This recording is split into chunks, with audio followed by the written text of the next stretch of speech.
Olá pessoal, bem-vindos à nossa última aula de Direito Internacional Público, onde vamos falar sobre a solução pacífica de controvérsias internacionais. Nesse nosso último capítulo, nós vamos falar sobre as formas que o direito internacional público nos oferece para que os sujeitos de direito internacional público, especialmente os estados e as organizações internacionais interestatais, possuem para solucionar casos de qualquer grau de gravidade que apareça entre os estados e as organizações internacionais interestatais. Então, o objetivo dessa solução pacífica de controvérsias internacionais é solucionar os litígios que envolvem estados e organizações internacionais em qualquer natureza e em qualquer grau de gravidade.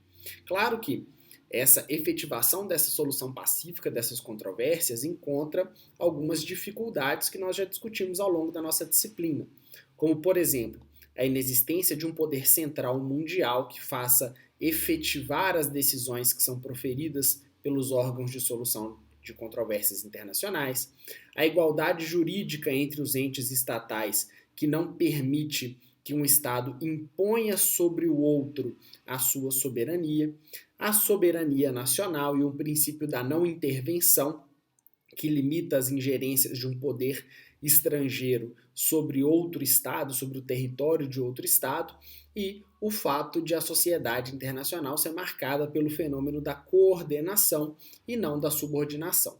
Então, essas são as principais dificuldades que nós discutimos ao longo da nossa disciplina, que inviabilizam a aplicação de uma decisão de solução de controvérsia internacional ao Estado ou à organização que está envolvida em uma determinada lide.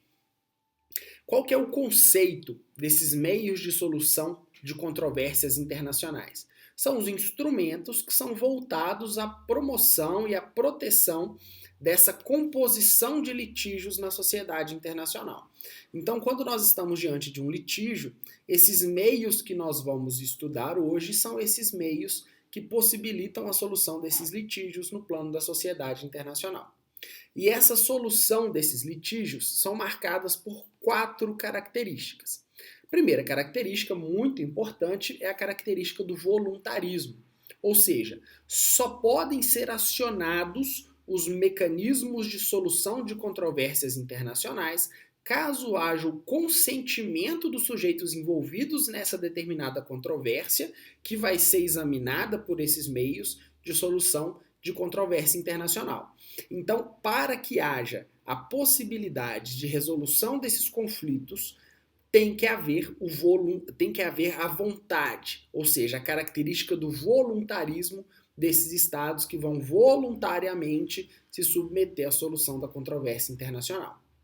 Segunda característica, existem diversos meios que são eficazes para solucionar essas controvérsias internacionais. E muitas dessas possibilidades, desses meios de solução das controvérsias, são até alheios ao universo jurídico, como soluções econômicas e soluções políticas.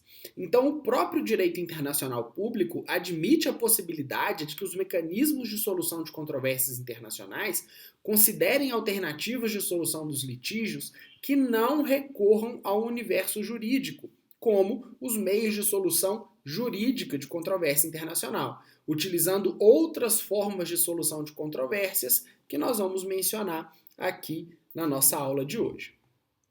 Terceira característica, só se utilizam meios pacíficos, porque existe um princípio internacional, que nós já mencionamos, de que não é permitido o uso da força nas relações internacionais. E decorrente também essa característica do fato de que a composição pacífica dos conflitos é um dos objetivos dos Estados-membros das Nações Unidas. Então, a terceira característica é que só se admite a solução pacífica de controvérsias internacionais.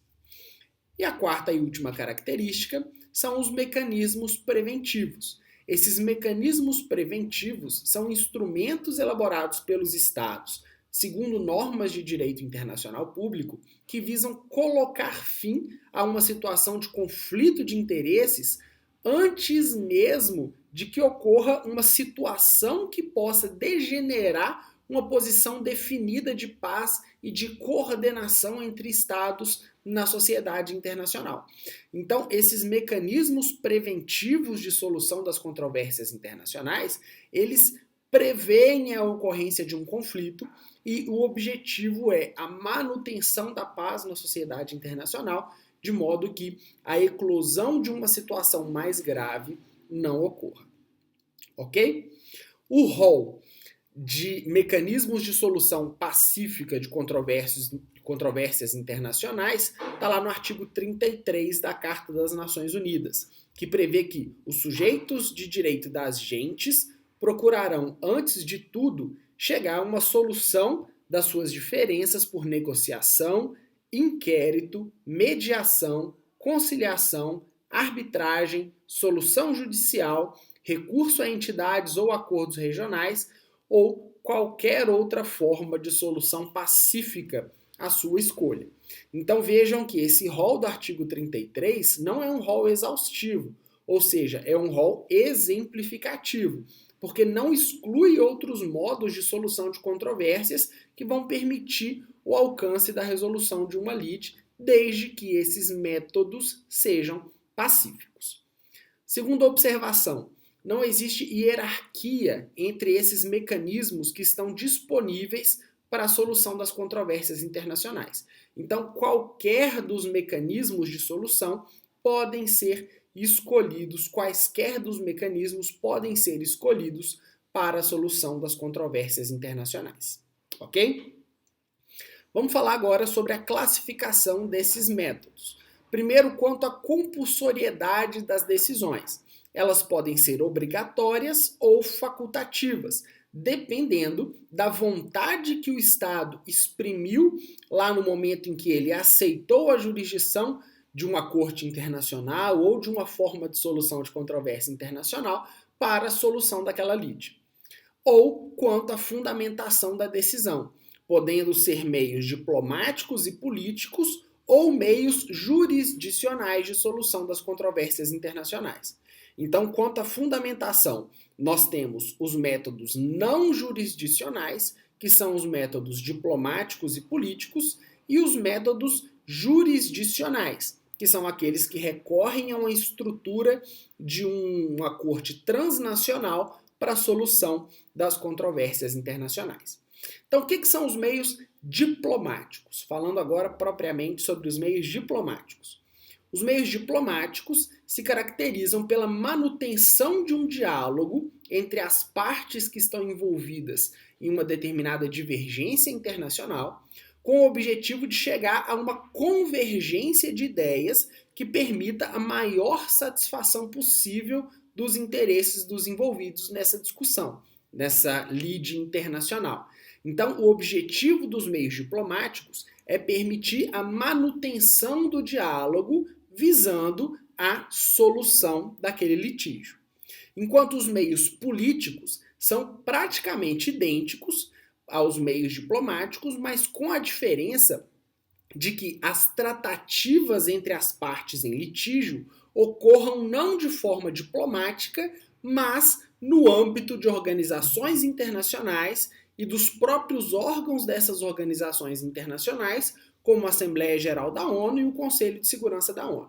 Então, a diferença dos meios diplomáticos para os meios políticos são que os meios políticos envolvem a participação de uma organização internacional e dos seus respectivos órgãos para a solução desse litígio internacional.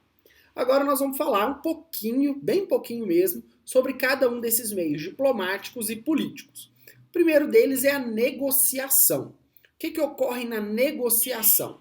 Os estados vão estabelecer entendimentos diretos por meio de contatos entre os seus respectivos representantes diplomáticos, de forma oral ou de forma escrita, com o objetivo de expor os seus posicionamentos, fazerem os seus posicionamentos e elencar os conflitos existentes e eventuais concessões que as partes podem fazer para chegar numa solução que seja satisfatória para todos os envolvidos. Essas negociações podem ser bilaterais ou multilaterais e podem ocorrer tanto dentro quanto fora das organizações internacionais. Então, elas podem se dar por meios diplomáticos ou por meios políticos de solução das controvérsias internacionais.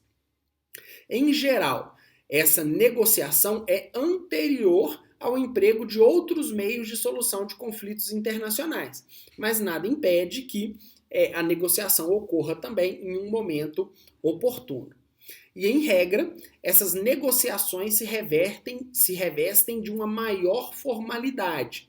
E essa formalidade vai ser estabelecida num acordo anterior, que pode ser escrito ou não, que vai ditar a forma como as partes vão se manifestar para conseguirem chegar a esse acordo, ok? E como que funciona essa negociação das partes? Elas podem resultar de uma transação, que são concessões recíprocas, pode resultar de uma renúncia, ou seja, da abdicação de interesses por algumas das partes, ou do reconhecimento, que é a admissão da procedência da pretensão da parte que nós estamos em litígio.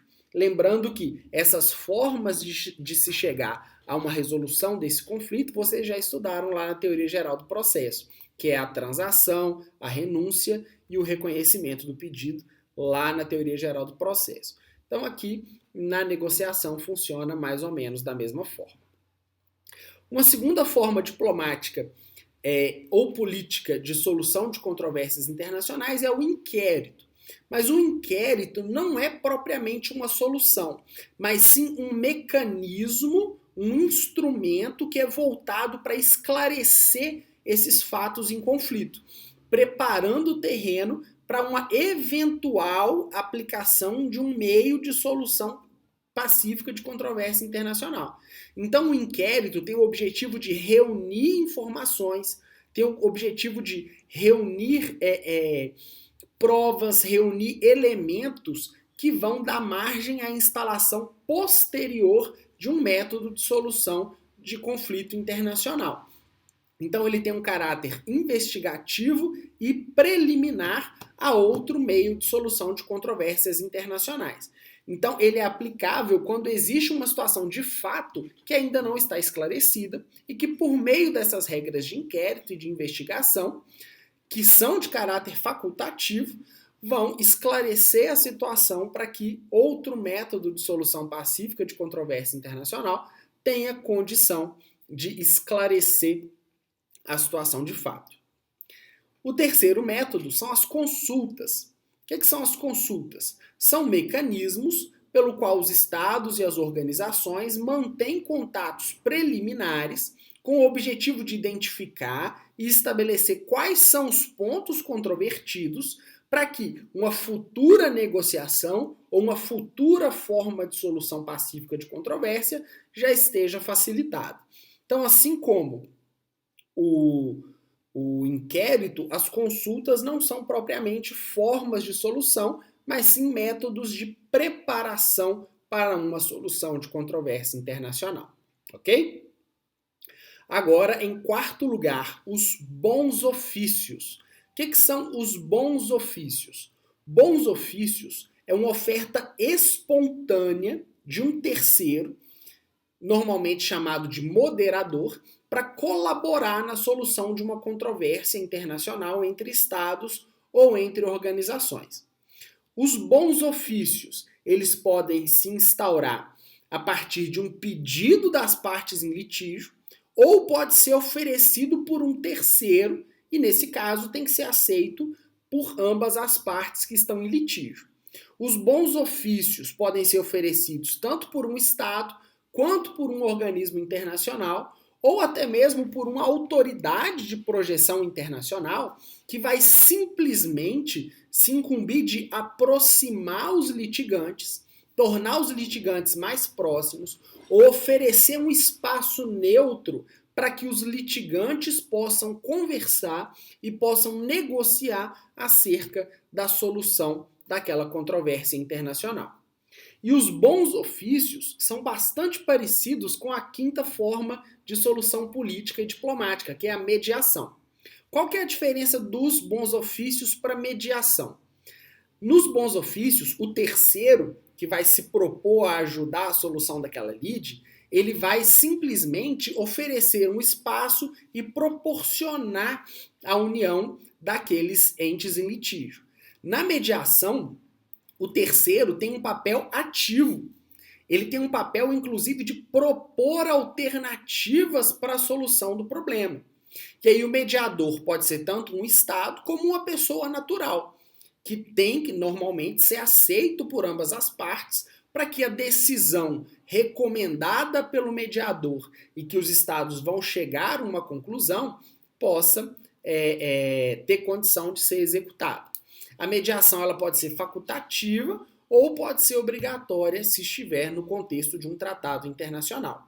E aí a decisão do mediador pode ter ou não as suas conclusões aceitas pelo litigante, sem que isso lhe traga consequências jurídicas graves. Ok? Agora, o último método de solução pacífica de controvérsia internacional, política ou diplomática, que é a conciliação. A conciliação é bastante semelhante à mediação, porém, ela se caracteriza pela existência não de um só mediador, mas de uma comissão de conciliação que necessariamente tem um número ímpar de membros e, em geral, é formado por representantes das partes em conflito e por pessoas neutras, de estados observadores ou de organizações observadoras desse litígio. Essa comissão vai observar, vai examinar esse litígio a partir da oitiva das partes que estão em contenda e, ao final, vai emitir um parecer e vai propor uma solução para esse litígio internacional. Então, também, esse parecer não tem força vinculante, porque depende do aceite, depende da vontade das partes de se submeterem àquele relatório da comissão de conciliação. Continuando, pessoal, nós vamos falar agora sobre os meios semijudiciais, ou o meio semijudicial de solução de conflitos, que é a arbitragem. A arbitragem na sociedade internacional não foge muito àquilo que vocês aprenderam sobre a arbitragem na teoria geral do processo.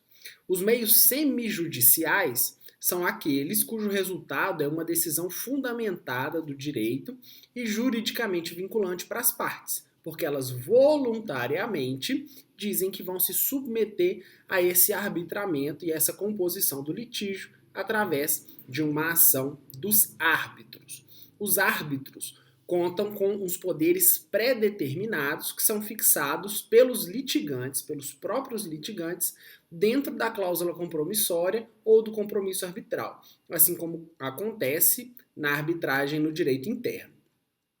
O documento escrito que formaliza a decisão dos árbitros é chamado de laudo ou de sentença arbitral, e ele se torna obrigatório às partes porque eles voluntariamente disseram que iriam seguir o compromisso arbitrado pelo árbitro de acordo com a cláusula do pacta sunt servanda, ou do compromisso, a palavra dada. A arbitragem tem um caráter ad hoc. O que significa isso? Ela é constituída, o tribunal arbitral é constituído para resolução daquele litígio específico. Então não é cabível a manutenção do tribunal arbitral instaurado para a solução de um litígio específico. Não é possível aproveitar esse tribunal para a resolução de um outro litígio, porque não se admite que um tribunal arbitral constituído para a resolução de um conflito específico seja aproveitado para outro. Afinal de contas, a função dos árbitros se encerra assim que o laudo é arbitrado, assim que a sentença arbitral é proferida, e aí os próprios estados ou os próprios litigantes vão cuidar da observância do conteúdo do laudo arbitral, ok? Agora, com relação aos meios judiciais. Os meios judiciais de solução de controvérsias são aqueles que funcionam por meio de órgãos jurisdicionais, em regra pré-existentes, afinal de contas não se admite a figura do tribunal de exceção, e além de serem pré-existentes, são permanentes, a exemplo da Corte Internacional de Justiça, como nós vamos falar já já. Esses tribunais Essas cortes de jurisdição transnacional têm uma expressão concreta através das cortes e dos tribunais internacionais, que nós vamos falar já já. E eles atuam nos moldes semelhantes dos tribunais no direito interno. O principal exemplo de corte com jurisdição transnacional para a resolução dos conflitos na sociedade internacional é a Corte Internacional de Justiça, que é o principal órgão jurisdicional das Nações Unidas e é competente para conhecer os conflitos entre os Estados relativos a qualquer tema de direito internacional. A Corte Internacional de Justiça é formada por 15 juízes que são eleitos pela Assembleia Geral da ONU e pelo Conselho de Segurança da ONU, em votação na qual não há veto, não pode haver veto para a escolha desses membros da Corte Internacional de Justiça para um mandato de 9 anos com direito à reeleição. Os juízes que são eleitos pela Assembleia Nacional da Organização das Nações Unidas têm que ter alta consideração moral na sociedade internacional e possuir notória competência de direito internacional ou reunir as condições de ocupar as mais altas funções no judiciário dos respectivos estados. Então, aqueles que têm qualificação para ocupar as mais altas funções no judiciário dos respectivos estados também pode ser membro da Corte Internacional de Justiça. A competência da Corte Internacional de Justiça é dúplice. Ela é contenciosa e consultiva. No exercício da competência contenciosa, a Corte julga os litígios entre os Estados, que anteriormente já se submeteram às prescrições e à jurisdição desse tribunal específico. No campo consultivo, na competência consultiva, a Corte Internacional de Justiça emite os pareceres que vão nortear e que vão dar um norte, vão servir de base para as decisões da Assembleia Geral e do Conselho de Segurança das Nações Unidas, ou de qualquer outra agência especializada das Nações Unidas que requeiram parecer da Corte Internacional de Justiça. A sentença da Corte é definitiva, inapelável, ou seja, não cabe nenhum recurso, e de cumprimento obrigatório por meio das partes em litígio. Cumprimento obrigatório das partes em litígio e deve ser cumprido de boa fé, seguindo as resoluções das Nações Unidas. Em princípio, os pareceres não são vinculantes, a não ser que as partes que voluntariamente submeteram o seu litígio à Corte Internacional de Justiça assim decidam, ok? Agora, brevemente, falando sobre outros tribunais arbitrais, que vocês podem pesquisar para se inteirarem mais sobre eles, é o Tribunal Penal Internacional, criado em 1998 pelo Estatuto de Roma, pelo Tratado de Roma, que começou a funcionar em 2003. E o objetivo principal do Tribunal Penal Internacional é combater os crimes de guerra, o genocídio, a agressão e os chamados crimes contra a humanidade. Existe ainda a Corte Europeia de Direitos Humanos, a Corte Interamericana de Direitos Humanos também, que são cortes com jurisdição transnacional que julgam violações dos estados ou de qualquer outro agente que viole os direitos humanos da pessoa humana. Há também o Tribunal de Justiça da União Europeia, há o Tribunal Permanente de Revisão no Mercosul e o Tribunal Internacional do Direito do Mar, sediado em Hamburgo, na Alemanha, que julga ações relativas à aplicação do direito do mar perante a sociedade internacional. Por último, pessoal, quando todos os meios pacíficos de solução de controvérsias internacionais falham, quando os estados não conseguem, pela paz, encontrar uma solução para o seu litígio, elas podem lançar, os sujeitos de direito internacional podem lançar mão dos meios coercitivos de solução de controvérsia que visam solucionar esses conflitos internacionais quando outros meios, sejam diplomáticos, políticos ou judiciais, falham. Então, ainda nessa ideia de vedação à violência, vedação do emprego da violência na sociedade internacional, esses meios coercitivos visam obrigar ou visam pressionar os estados em litígio a tomarem alguma atitude que outra parte julga como necessária para a solução daquele litígio internacional. E assim existem alguns meios bastante conhecidos, como a retorção, que é a reação de um Estado equivalente ao ato ou à ameaça que foi praticada pelo outro ente estatal, mas não é considerado como um ato amistoso, como um ato respeitoso na sociedade internacional. Há também a figura da represália, que são as ações ilícitas de um Estado contra outro ente que violou seus direitos. Existe também a figura do rompimento das relações diplomáticas, que nós já falamos no tópico da imunidade à jurisdição estatal, que é o fim do direito de legação, de enviar e de receber representantes diplomáticos e representantes consulares dos estados. E isso pode levar à retirada recíproca dos diplomatas dos dois estados, significando assim o rompimento das relações diplomáticas desses entes da sociedade internacional. Então, pessoal, nós terminamos aqui a nossa disciplina. Claro que no direito internacional existem ainda dezenas de outras matérias que são passíveis de estudo, como o direito internacional dos direitos humanos, que é também um campo bastante amplo do direito internacional.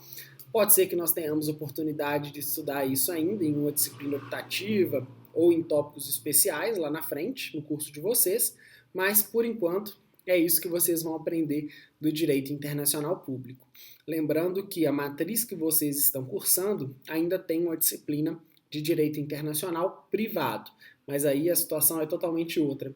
No direito internacional privado, a gente estuda a relação do direito processual interno, direito de família e diversos outros aspectos do direito interno que se relacionam com regras de direito internacional. Então é uma coisa muito mais prática da vida profissional de vocês que a gente vai estudar mais para o final do curso. Beleza? Espero que vocês tenham gostado. Estou à disposição de vocês para qualquer dúvida que vocês tenham sobre essa matéria, sobre agora ou no futuro, ou qualquer outra matéria que nós venhamos a estudar juntos. Beleza? Um abraço.